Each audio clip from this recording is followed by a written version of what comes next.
Magandang hapon po, mga kahabi, mga kalapatids. Ako nga po pala si Advan de la Vega, Pigeon Fancier ng St. Joseph 6, Buyaw, Laguna.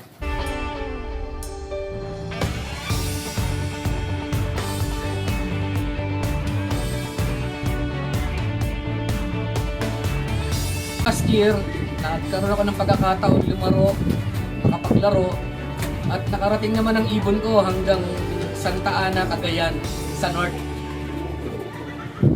Ngayon, may panibagong laro sa South naman.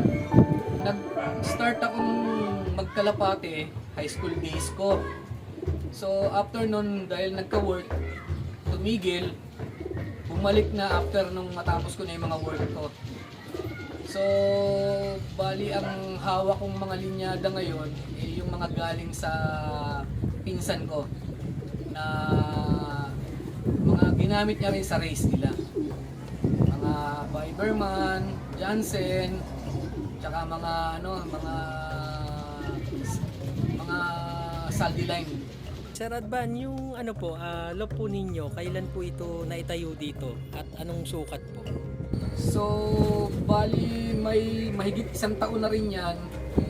Ang sukat niyan is 4x4x8 at gawa siya ni Sir J. Hersha.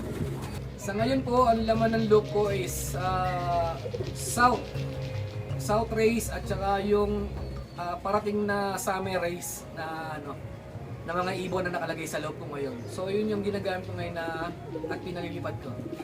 Sir Advan, baka may mga isa-shoutout po kayo? Meron po.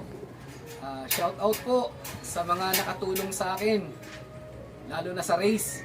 Yung mga tropang kabuyaw, alam nyo na kung sino kayo.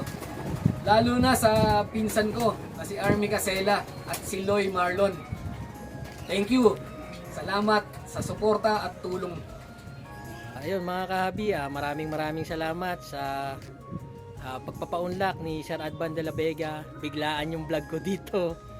Kasi may pinamana akong ibon sa kanya.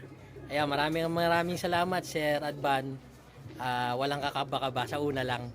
Ayun, nakaraos naman yung ating vlog sa kanya. And pasensya na mga kahabi kasi madilim na yung background kasi parang mga 6 na sir ng gabi, no? Ginabi na kami dito.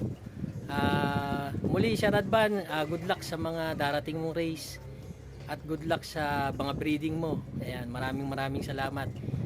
Medyo na rin ako sa vlog ngayon kasi ngayon lang ulit ako nag-content at nag-vlog. Ayan, maraming salamat po Sir Advan. Salamat din Sir Hervin. Ako nga pala si Advan de la Vega, fancier ng St. Joseph 6, Kabuyaw, Laguna. I love this game!